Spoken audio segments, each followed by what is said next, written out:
राधे राधे दोस्तों। आज हम आपको सुनाएंगे एक नाई की बहुत ही मजेदार कहानी। अगर आप हमारे चैनल पर नए हैं तो प्लीज हमारे चैनल को लाइक करें, सब्सक्राइब करें और शेयर करें। बहुत समय पहले की बात है, जब राजा महाराजा हुआ करते थे। बहुत गरीबी के दिन भी हुआ करते थे। 2 जून की रोटी का जुगाड़ करना बड़ा मुश्किल हो जाता था। एक काना नाई था। वह बहुत ही गरीब था। खेती बाड़ी तो थी नहीं, रहने के लिए बस एक झोपड़ी भर थी। एक आंख का काना होना भी उसके लिए किसी पाप से कम नहीं था। लोग उससे दाढ़ी बाल भी नहीं कटवाते थे। कहते थे कि एक आंख से देखता है, कहीं कट ना लग जाए। लोगों का डरना भी सही ही था। उस जमाने में आज की तरह के ब्लेड वाले उस्तरे भी तो नहीं होते थे। उस जमाने में गला काट उस्तरे का उपयोग होता था। चकमक पत्थर, जिन्हें आज फिल्प्ट कहा जाता है, उसको घिसकर उस्तरे बनाए जाते थे। पाषाण काल यह पत्थर घिस घिस कर, छीलन कर धारदार बना लिए जाते थे। उन्हें दैनिक जरूरतों के हिसाब से अलग अलग आकारों में ढाल लिया जाता था। क्लीन सेव रहना उस समय उद्देश्य नहीं हुआ करता था। बस इतना कि दाढ़ी के बालों को इतना छोटा कर दिया जाए कि ताकि उन पर पसीना जमा ना हो और कोई भी संक्रमण ना फैले। नाई की खस्ता हालत इतनी थी कि परिवार का पेट पालना मुश्किल हो गया था बेचारे को। उसकी पत्नी ने सुझाव दिया कि गांव से बाहर निकलकर थोड़ी दूर तक जाया करो, हो सकता है कुछ ज्यादा काम मिले। नाई ने अपनी पत्नी से कहा कि कल के लिए थोड़ा सा सत्तू पीस दो, गांव के बाहर जाके देखता हूँ, शायद कुछ अच्छा हो जाए मेरे साथ। रात को जब सब बच्चे सो गए तो जो नाई की पत्नी ने डेवरी, जो डिबिया होती थी पहले, उसकी रोशनी चलती थी कि पहले बिजली तो होती नहीं थी, तो डिबरी की रोशनी में सत्तू पीसने लगी। बच्चे जागते तो सत्तू के लिए जिद करते। इस गरीबी में इतना तो था नहीं कि सब खाते। दीवार पर रखी चूहे की मारने की दवाई कब सत्तू में गिर गई, उस नायण को पता ही नहीं चला।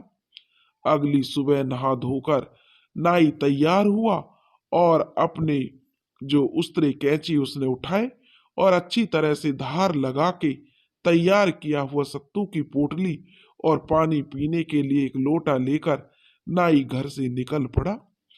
रहा चलते चलते नाई ने देखा, एक आदमी नीले रंग में रंगाए सफेद कुर्ता धोती, सर पर पगड़ी और हाथ में भरा हुआ थैला लिए सामने से चला जा रहा था। माथे पर लाल टीका लगा देखकर नाई समझ गया कि यह पंडित जी हैं। तो नाई कहने लगा, पाई लागे पंडित जी महाराज, इस तेज दोपहरी में कहाँ भागे जा रहे हो? तनिक बैठकर सुस्ता लीजिए, पीपल की बड़ी ठंडी छाया है। आगे 1 कोस तक भी कोई रूख पेड़ नहीं है। पंडित जी भी रुक गए नाई की बात मानकर। थैला रखकर गमछे से पसीना पोंछते हुए पंडित जी बोले, भाई, बेटी की ससुराल जा रहा था, नाती पैदा हुआ है। नाई ने बात काटते हुए कहा, पंडित जी महाराज, यह तो बड़ी खुशी की बात है, लेकिन एक बात कहूं, आपकी सफेद धोती कुर्ते पर यह दाढ़ी थोड़ी जच नहीं रही। कहिए तो अभी बनाई देता हूं। आखिर पंडित जी, आप समधी के घर जा रहे हैं। अगर आपके समधी सब की दाढ़ी बाल बनी हुई होगी तो आपका क्या रसूख रह जाएगा। आखिर यही सब तो नाती रिश्तेदारी में देखा जाता है। पंडित जी दाढ़ी पर हाथ फिराकर बोले, सही में बढ़ गई है। बात तो तुम्हारी ठीक है भैया, ऐसा करो, बना दो झट से। पंडित जी के कहने की जो देर थी कि नाई उस्तरा पत्थर पर फिराने लगा। सूखी लकड़ी की तुमड़ी में पानी निकालकर नाई ने पंडित जी की दाढ़ी गीली कर दी। उस जमाने में राह चलते लोग या चरवाहे इसी लौकी की तुमड़ी का उपयोग पानी को साथ ले जाने के लिए करते थे। जो शाकाहारी नहीं होते थे वो जानवरों के चमड़े को पीट पीट कर बनाई हुई थैली का प्रयोग करते थे, जिसे मश्क या मुश्क कहा जाता था। पंडित जी को नाई ने अपनी बातों में फंसा तो लिया था, सोचा अब थोड़ी सी सेकी भी बघार लूं। कहते हैं ना, नाइयों के घर तो बड़ाइयों में जाते हैं। तो नाई कहने लगा, पंडित जी, आपको पता है, रुद्रपुर के राजा ने अपनी सारी सेना को बिना दाढ़ी के रहने का फरमान जारी कर रखा है। कारण यह है कि युद्ध के समय दुश्मनों के हाथ राजा के सैनिकों की दाढ़ी से न पकड़ सके। राजा खुद भी अपनी दाढ़ी बनाकर रखता है। राजा ने बुलावा भेजा है, सो पंडित जी वहीं जा रहा था। वो तो आप समधी के यहाँ जा रहे थे, इसलिए आपकी दाढ़ी बना दे रहा हूं, नहीं तो मुझे कहाँ समय है राह चलते किसी की दाढ़ी के बाल बनाने का। दाढ़ी बनवाकर पंडित जी की खुशी का ठिकाना नहीं रहा। आखिर राज दरबार में दाढ़ी बनाने वाले नाई से पंडित जी ने दाढ़ी बनवाई है। खुश होकर पंडित जी ने नाई को 1 पैसे की जगह 2 पैसे दाढ़ी बनवाने के लिए दे दिए। नाई भी अब खुशी खुशी आगे बढ़ चला। नाई अभी करीब कोई 1 डेढ़ कोस चलने के बाद नाई ने ऊपर की तरफ देखा तो सूरज ठीक सर के ऊपर आ गया था। लगभग आधी दोपहरी बीत चुकी थी। नाई ने सोचा कि अब कहीं कुआं देखेगा और सत्तू खाकर पानी पिएगा। थोड़ी दूर चलने पर एक राहगीर ने कहा कि भाई आगे संभल कर जाओ, एक हाथी पागल हो गया है। नाई ने घबराकर जो रास्ता बदल दिया और जंगल के रास्ते पर चल पड़ा। जैसे ही थोड़ी दूर चला, सामने से आता हुआ हाथी दिखाई दिया। नाई का तो जैसे हलक सूख गया। नाई उल्टे पैर वापस भागा। नाई आगे आगे, हाथी पीछे पीछे। ऐसा लग रहा था मानो नाई के पीछे मौत हाथ धोकर पड़ी हो। भागकर नाई एक पेड़ पर चढ़ गया। नाई के मुंह से निकला, अब ना बनी, अब बनी। इस भाग दौड़ में उसके उस्तरे और कैंची की पोटली ना जाने कहाँ गिर गई। किसी के हाथ लग गई तो 4 आने का नुकसान और हो जाएगा। खाली सत्तू की पोटली और लोटा ही बचा था। हाथी पेड़ के नीचे ही खड़ा चिल्ला रहा था और उसको नाई को लगा कि अब जान बचेगी नहीं। पता नहीं कौन सी घड़ी में घर से निकला था। हाथी अपनी सूंड से पेड़ को हिला रहा था। नाई डर के मारे और ऊपर चढ़ने लगा और उसके हाथ से सत्तू की पोटली छूटकर नीचे गिर गई। अब नाई के पास खाली लोटा बचा था।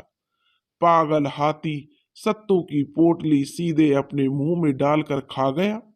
नाई फिर से बड़बड़ाया, अब न बनी, अब बनी।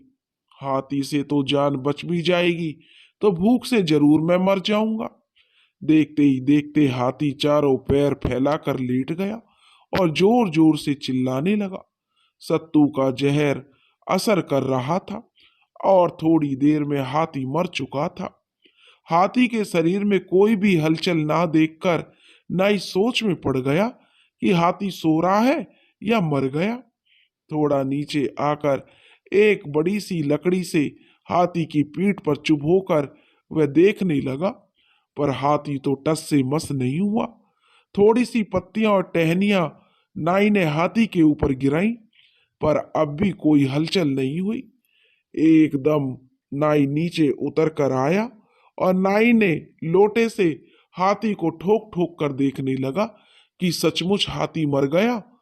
नाई लोटे से हाथी की पीठ को ठोक ही रहा था कि कुछ लोगों की भीड़ आ गई और वे सब आपस में चिल्लाने लगे, अरे ये तो बहुत ही बहादुर है, बहुत ही चमत्कारी है, देखो पागल हाथी को इसने लोटे से ही मार दिया।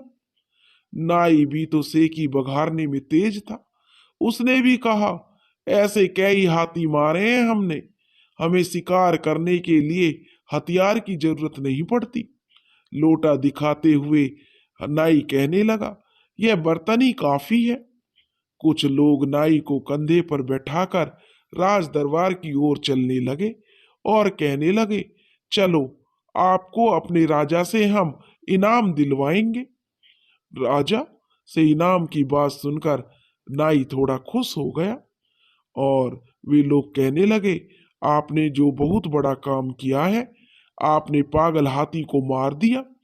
और वे लोग उसके पीछे जयकारा लगाने लगे, बर्तन वाले बाबा की जय हो। राज दरबार में लाकर लोगों ने राजा को सारी बात बताई और इनाम की घोषणा की। बर्तन वाले बाबा को और जो बर्तन चाहिए वे उपहार स्वरूप उन्हें दे दिए जाएं। नाइन ने मन में सोचा, घर में गागर नहीं है, वही ले लेता हूं, पानी रखने के काम आएगी। तो उसने राजा से गागर मांग लिया।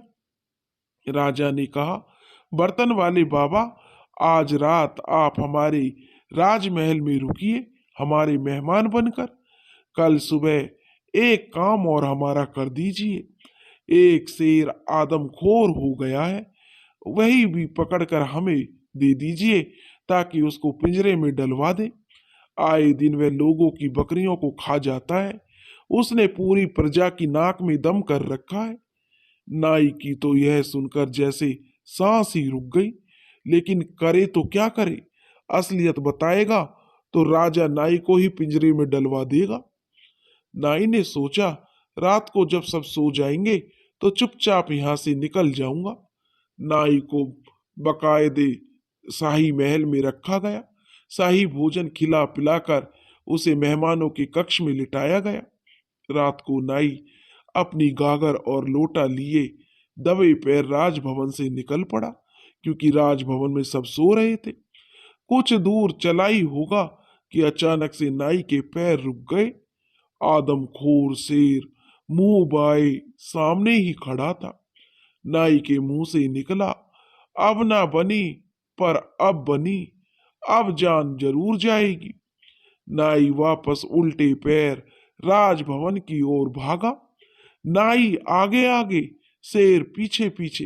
तभी शेर ने एक लंबी छलांग लगाकर नाई के ऊपर कूद पड़ा, पर संजोग से शेर का सिर गागर में जाकर फंस गया। अब लगा शेर जोर जोर से दहाड़ने। शेर की दहाड़ सुनकर सैनिक भी राजमहल से भागे भागे आए। किसी ने राजा को भी खबर कर दी कि बर्तन वाले बाबा ने शेर को पकड़ लिया है। राजा भी वहां पर पहुंच गए। शेर को कब्जे में लेकर पिंजड़े में डलवा दिया गया। सब लोग बर्तन वाले बाबा की जय जयकार करते हुए नाई को फिर से राजमहल में ले गए। राजा ने फिर घोषणा की कि कल सुबह बर्तन वाले बाबा को इनाम दिया जाएगा। अगली सुबह नाई को राज दरबार में सम्मानित किया गया। राजा ने पूछा, बर्तन वाले बाबा जी, आप बताइए आपको क्या क्या चाहिए। नाई तो मन ही मन सोच रहा था, खाली जान बख्श दो और यहां से छुट्टी दो। नाई था तो बेहद बेचारा, बहुत गरीब, पूरी जिंदगी बस खाने भर का कमाया था। उसने कभी हीरे मोती और मोहरों के बारे में कभी सपने में भी नहीं सोचा था। उसका तो बस घर के सामान उसे मिल जाए, बस उतना ही बहुत था। नाई ने कहा, राजा साहब, एक चिमटा और एक कलछी मिल जाती तो ठीक था। राजा के साथ साथ दरबार में मौजूद सभी लोग हंसने लगे। राजा ने अपने मंत्री को बुलाकर धीरे से पूछा, ये बाबा तो खाली बर्तन ही मांग रहे हैं, मुझे तो लगा था कुछ आभूषणों की मांग करेंगे। मंत्री ने कहा, राजा साहब, बर्तन वाले बाबा हैं, सिर्फ बर्तन ही लेते हैं और राह चलते जरूरतमंदों को दे देते हैं। राजा ने कहा, तो ठीक है, बर्तन वाले बाबा को जरूरत के सारे बर्तन दे दिए जाएं और बाबा को कम से कम एक सप्ताह तक खास मेहमानों की तरह रखा जाए। अब तो नाई के सिर का पसीना जो पांव तक आने लगा। नाई मन ही मन बुदबुदाने लगा, अब ना बनी अब बनी। नाई के सारे बर्तन अब एक बोरे में भर दिए गए। तरह तरह के पकवान नाई को खाने को दिए, पर नाई के मन को कुछ भी नहीं भा रहा था। वह तो यह सोचकर डर रहा था, अगर कहीं मेरा राज खुल गया तो राजा उसकी जान ले लेगा। जैसे जैसे 3 दिन बीत गए, रात को नाई अपने बर्तनों का बोरा लेकर महल के पीछे के गलियारे से निकलकर जा रहा था तो देखा 5 चोर खड़े थे जो राजमहल में चोरी करने आए थे। नाई के कंधे पर बर्तन का बोरा देखकर चोरों को लगा कि ये चोर है। एक चोर बोला, चोर भाई, कुछ हमारे लिए भी छोड़े हो या सब समेट लिए? नाई ने कहा, अभी बहुत माल है, आराम से जाओ। जैसे ही नाई जो चार दीवारी से नीचे कूदा, सारे बर्तन खनक गए और गश्त पर निकले सैनिकों के कानों में आवाज गई तो सैनिक भागकर आए और देखा, अरे ये तो बर्तन वाले बाबा हैं, चार दीवारी क्यों फांद रहे हैं? नाई ने सैनिकों को देखा तो कहा, मर गए? कहाँ मर गए हो सब? राजमहल में चोर घुस आए हैं। मुझे नींद में सपना आया कि मेरा सारा बर्तन चोर बाहर फेंक दिए हैं। मेरी नींद खुली तो मैं इधर ही भागा भागा आया। जाओ पता करो, चोर अंदर ही है। सैनिकों ने वहीं खड़े खड़े खतरे वाली पिपहरी बजाई और सारे सैनिक महल को घेर कर खड़े हो गए और चोरों को पकड़ लिया। राजा भी भागे भागे आए। सैनिकों ने राजा की सारी बात जो राजा को बताई कि आज बर्तन वाले बाबा नहीं होते तो राजमहल में चोरी हो जाती। राजा ने फिर से इनाम की घोषणा कर दी और नाई को वापस राजमहल ले आए। अगले दिन सुबह फिर से राज दरबार सजा। नाई को राजा ने अपने पास बिठाया और राजा कहने लगा, बाबा, आपकी बड़ी कृपा है। जब से आप हमारे राज्य में आए हैं हमारे सारे काम बनते ही जा रहे हैं। आप यहीं रुक जाते तो आपकी बड़ी कृपा होती। राजा की बात सुनकर नाई मन ही मन में बुदबुदाया, अब ना बनी अब बनी, अब जान नहीं बचेगी मेरी। राजा ने फिर कहा, बाबा, आप हमेशा जो चाहे मांग लीजिए, हम वचन देते हैं आप जो भी मांगेंगे हम उसे जरूर पूरा करेंगे। नाई ने सोचा, अच्छा मौका है, राजा ने वचन दे दिया है, घर जाने की इजाजत मांग लेता हूँ। नाई ने कहा, राजन, मेरा एक जगह रुकना संभव नहीं है, अगर आप मुझे जाने की इजाजत दे दीजिए बस। राजा ने कहा, ठीक है बाबा जी, पर एक समस्या है, जाते जाते वो भी निपटा देते तो बड़ी कृपा होती। पड़ोसी राजा ने युद्ध के लिए ललकारा है और उनकी सेना नदी के दूसरी तरफ तक आ गई है। आने वाले मंगलवार को युद्ध होना है, तब तक आप रुक जाइए। मैं सोच रहा हूं ये युद्ध आपकी अगुवाई में लड़ा जाए। यह सुनकर नाई का तो जैसे हलक सूख गया। मन में ही मन में फिर बड़बड़ाया, अब ना बनी अब बनी, अब तो किसी भी कीमत पर मैं नहीं बचूंगा। राजा ने कहा, बाबा, हमारे पास सैनिकों के साथ साथ अस्त्र शस्त्र अच्छी नस्ल के घोड़े भी हैं जो एक छलांग में पेड़ के ऊपर से निकल जाएं। बस युद्ध में आपकी अगुवाई चाहिए। नाई को तो जैसे रोना आ रहा था यह सब सुनकर, लेकिन करे भी तो क्या करे। सभा खत्म हुई। नाई ने मंत्री के साथ मिलकर घोड़ों का अस्तबल देखा और मन में प्लान बनाया कि आज रात को ही एक घोड़ा लेकर फरार हो जाऊंगा। रात हुई, सब सो गए। नाई चुपके से उठा और अपने बर्तनों का बोरा पीठ पर बांधा और धीरे धीरे अस्तबल की ओर चल पड़ा। सफेद घोड़े पर बैठकर एक ही छलांग में नाई चार दीवारी फांद गया। जैसे ही नदी पार किया तो चांद की रोशनी में देखा कि दूसरे राज्य की सेना का तंबू लगा हुआ है। नाई ने सफेद घोड़े की पीठ थपथपाई और कहा कि एक ही बार में तंबू पार कर जाए। घोड़ा था तो समझदार, उसने लगा दी छलांग, पर नाई डर गया। पहली बार तो घोड़े पर बैठा था। डर के मारे नाई घोड़े की पीठ से लटक गया और सारे बर्तन भड़बड़ाकर तंबू पर गिरने लगे। सारे सैनिकों को लगा कि राजा ने धोखे से आक्रमण कर दिया। एक तो नींद और तंबू के अंदर अंधेरा था।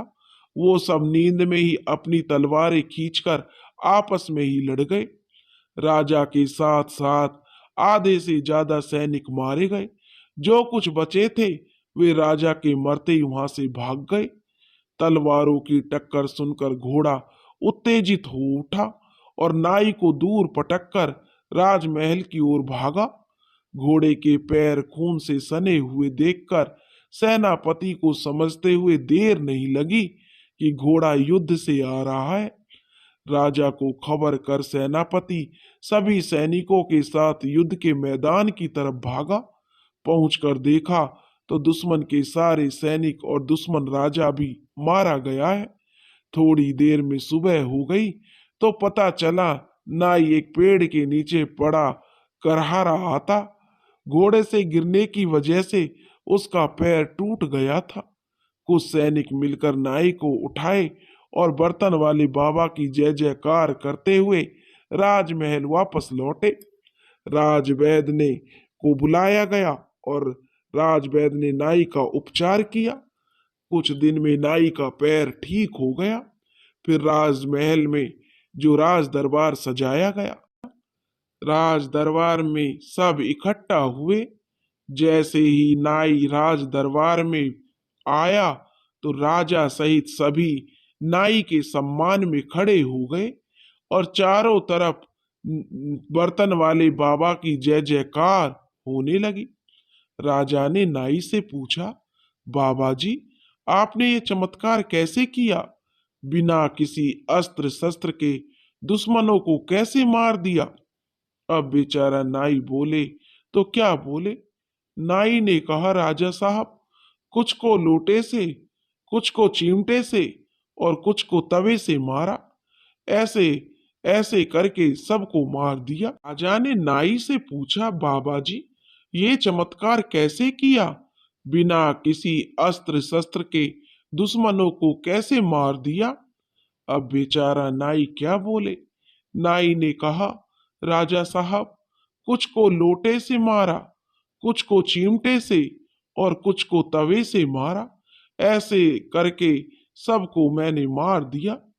राजा ने पूछा, बाबा जी, दुश्मन राजा को कैसे मारा? वो तो बहुत ही बहादुर था। नाई ने कहा, राजा साहब, दुश्मन राजा को तो मैंने कलछी से मारा। पूरा महल एक बार फिर से बर्तन वाले बाबा की जय जयकार से गूंज उठा।